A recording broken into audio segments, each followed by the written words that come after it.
Now we're going to look at a fairly interesting one, the pulse width modulation. We didn't really talk too much about pulse width modulation, but in previous demos we've talked about how the width of a pulse can affect the length of a particular gate. So if your pulse width is longer, your gate will be longer as well. And right now, since we have our triggers going out from here at our A155 down to our envelope, that's where this modulation is actually going to be heard very prominently, actually. So I'm going to go over to my A147, and let's just start at the top. We'll do a triangle wave, and I'm going to patch that into my pulse width modulation right here. And we're not going to hear anything yet because our attenuator is all the way down, so I'm going to bring it up.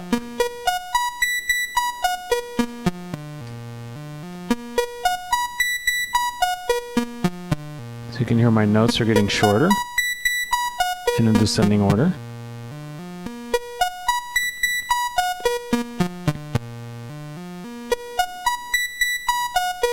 There we go.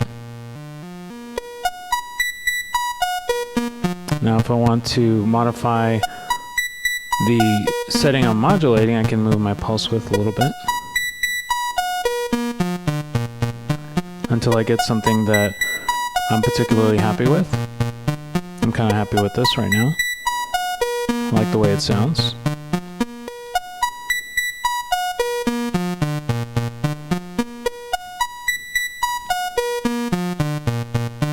So you can definitely hear that the triggers are changing their size as they're coming out of the A155 right here due to the modulation that's occurring right here. So that is our pulse width modulation demonstration. I'm going to unpatch that, and that brings us back to the regular A155, A154 sequence. Now there's a few other ports over here that I just kind of want to go through ever so briefly, just to kind of show you what they do. We're going to use just the square or the pulse wave on our A147 to trigger some of these modes over here, or buttons, I guess I should say. So we're going to take the pulse output of our A147 and we're going to use it to stop our sequence. So right now my A147 is high, now it's low. I'm going to patch it, and then it stops my sequence. So when it's high, it stops the sequence. And then I'll sort of wait for my A147. It's high, now it's low. I can also use it to start my sequence.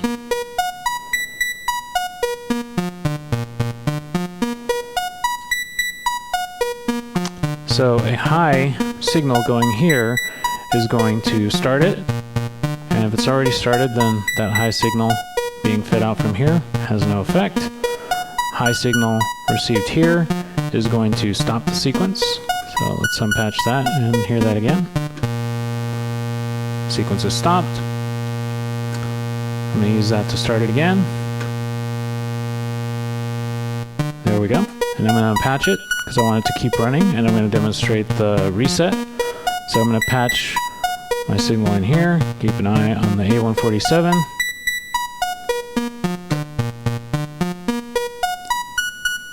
And if we look at our A155, it may be a little difficult to detect in pendulum mode. Let me switch back to forward mode.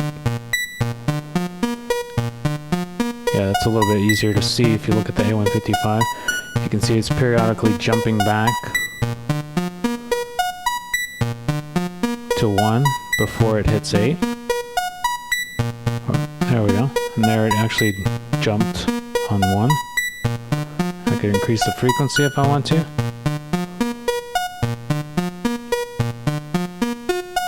So that's allowing me to reset it to a particular place. Now, this isn't exactly the most musical example. I just wanted to demonstrate the port here. Okay, so now I'm patching that. And then this last one over here, allows me to feed an external clock into my A154, and then it will follow that clock. So right now we can hear that this is our tempo right here. I'm going to move this one very fast over here in my A147, so you can see that that light is blinking relatively quickly. And I'm going to patch it right into the external clock so you can see what exactly it's doing. And so now this clock has taken over the A154. So if I unpatch it, it goes back to the A154 clock. Okay, so we're doing great. We are going to do kind of a brief demonstration of the of this right here, the master port right here. But for that, I kind of came up with my own little demonstration, and we're going to need a couple of extra cables to do this. So I'm going to actually switch over into off mode. Now our A154 clock is staying where it is, so see if you can remember that sort of tempo right there. I'm going to feed this clock over here from my A147 into the clock input.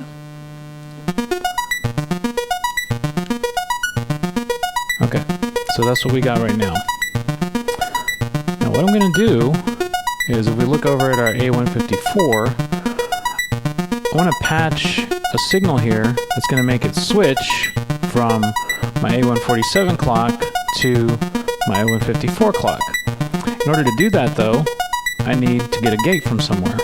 Well, it just so happens, if I look over here, next to my A147, I have a clock divider over here.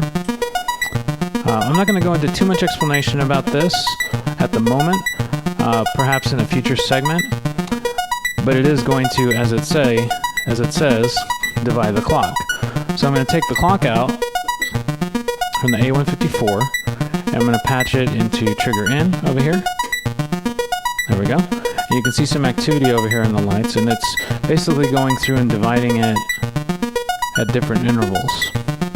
And then it produces an output there that you can pipe to other modules, such as envelopes or an LFO reset, a sequencer reset, anything like that.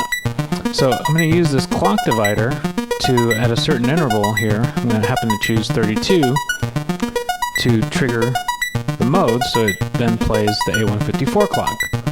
So I'm going to let it pass the 32. There we go. And now I'm going to patch it. Oop. And then I'm going to go into here.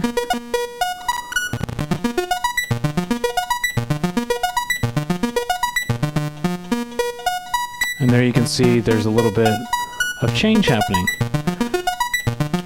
And now it's not just sort of random, it's sort of a fixed interval. So it should sort of repeat.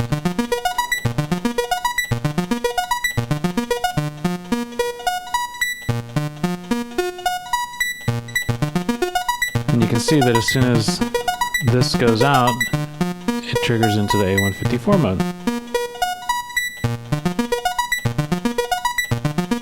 Cool. So that's all I wanted to demonstrate with that. Sorry about the extra movement that happened over here. And then with something like this, you can actually use it to create more musical results that happen at specific intervals, rather than just sort of randomly reproducing those things.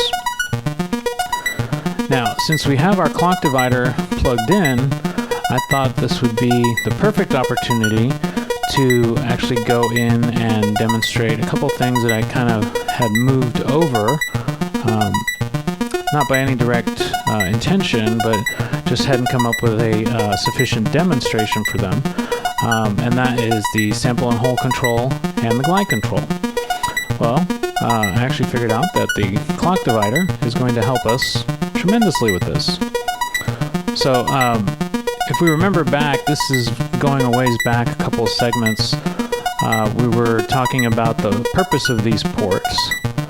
And the first one we're going to actually demonstrate, I actually don't want to use the A147 clock anymore, I want to use the A154 clock.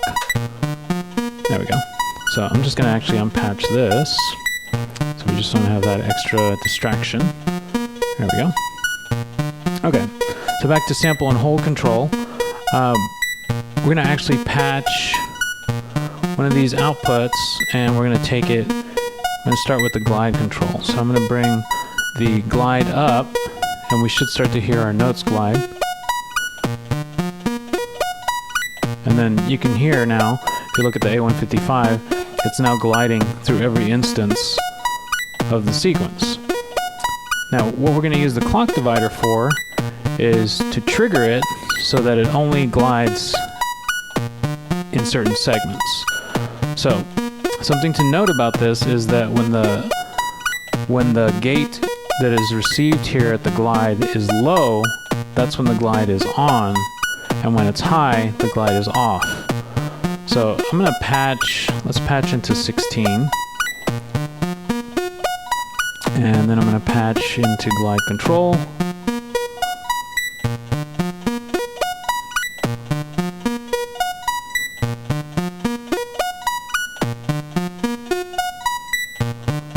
So, and if you keep your eye over here on the clock divider, when it's low, glide is on, and when it's high, glide is off.